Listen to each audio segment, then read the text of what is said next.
कभी आपने ऐसे रूल के बारे में सुना है कि अगर आप सिंगल हैं तो आपको नौकरी से ही निकाल दिया जाएगा, या आपका मन अभी शादी करने का है ही नहीं तो भी आपको करनी पड़ेगी क्योंकि आप बिना शादी के काम नहीं कर सकते। मतलब किसी भी हाल में आपको तो शादी करनी ही होगी, वरना आप काम नहीं कर पाएंगे, आपको काम से निकाल दिया जाएगा।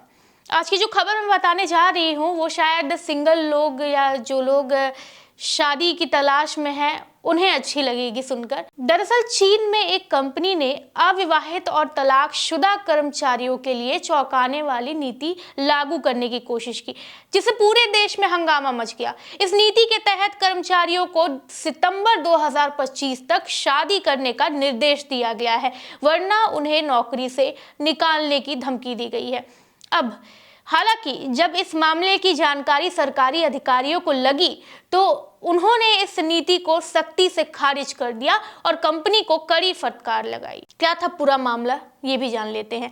दरअसल पूर्वी चीन के शाडोंग प्रांत में स्थित शेंटियन केमिकल ग्रुप नाम की एक कंपनी ने जनवरी 2025 में एक नई नीति का ऐलान किया था। इस नीति का जो मोटिव था वो कंपनी में शादी के दर को बढ़ाना था। इसके तहत 28 से 58 साल के सभी अविवाहित और तलाकशुदा कर्मचारियों को सितंबर 2024 के अंत तक यानी आखिर तक शादी करना ही होगा, ये उनके लिए कंपलसरी है।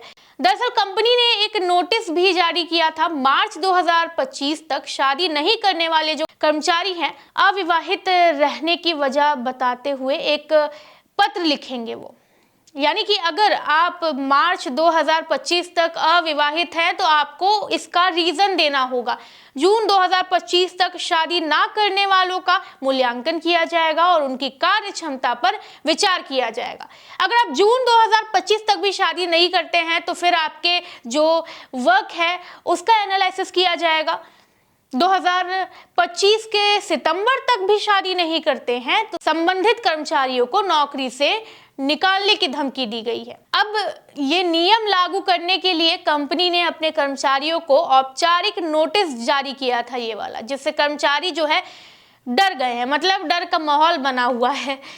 अब सरकार जो है वो इसमें दखल देती है और इस चीज़ का विरोध करती है। इस नीति की जानकारी मिलते ही वहाँ के जो स्थानीय जो मानव संसाधन है और सामाजिक सुरक्षा ब्यूरो है उसने 13 फरवरी 2025 को कंपनी का जो है सर्वे किया। जांच के बाद अधिकारियों ने कंपनी को इस नीति को तुरंत वापस लेने के निर्देश दिए। एक सरकारी अधिकारी ने इस पर कड़ी प्रतिक्रिया देते हुए कहा कि ये नीति चीन के श्रम कानूनों का स्पष्ट उल्लंघन है। चीन का श्रम कानून किसी भी कर्मचारी की विवाहित स्थिति के आधार पर भेदभाव करने की अनुमति नहीं देता। सरकारी दखल के बाद कंपनी ने 14 फरवरी को अपने इस विवादास्पद निर्णय को वापस ले लिया।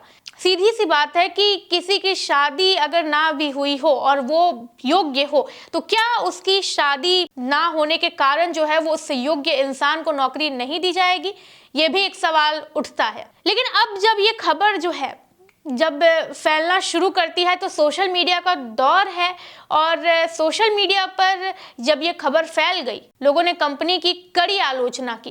कई जो है कार्यकर्ता हैं उन्होंने इस नीति को कर्मचारियों की निजी जिंदगी में दखल अंदाजी बताया, यानी आप किसी की प्राइवेसी में दखल दे रहे हैं। इसका सीधा मतलब ये है। एक यूजर ने लिखा इसी बात पे कि इस पागल कंपनी को अपने काम से मतलब रखना चाहिए, ना कि कर्मचारियों की निजी जिंदगी उनके प्राइवेसी में दखल देना चाहिए। एक अलग यूजर ने लिखा व्यंग करते हुए सरकास्टिक वे में कि क्या अब ये कंपनी शादीशुदा कर्मचारियों को बच्चे पैदा करने पर भी मजबूर करेगी। एक और यूजर ने सुझाव दिया कि जो कर्मचारी इस नीति के कारण नौकरी खो देंगे वो कानूनी रूप से मुआवजे की मांग कर सकते हैं। अब कंपनी ने सफाई भी दी है।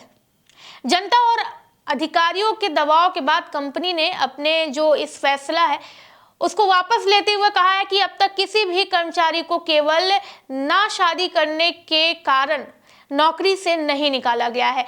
मतलब नीति का उद्देश्य जो केवल है वो विवाह दर को बढ़ाना है, लेकिन इसे लागू नहीं किया जाएगा। भविष्य में कंपनी ऐसी किसी भी नीति पर पुनर्विचार करेगी जिससे कर्मचारियों के अधिकारों का जो उल्लंघन है वो ना हो। ये रूल इसलिए भी लागू हुआ था क्योंकि चीन में विवाह दर जो है वो थोड़ा कम हो गया है, यानी लोग शादी जैसे चीजों से दूर हटते जा रहे हैं। शादी नहीं तो पॉपुलेशन नहीं, तो जबरन जो है कंपनी ने इस तरीके का कदम उठाने का फैसला किया था। आपको बता दें कि चीन में हाल ही में कुछ सालों में जो विवाह दर है वो लगातार उसमें गिरावट देखने को मिल रही है। 2024 में भी शादी करने वाले जोड़ों की संख्या 6.1 मिलियन से रह गई, जो कि पिछले जो साल थी उसकी तुलना में 20% कम थी।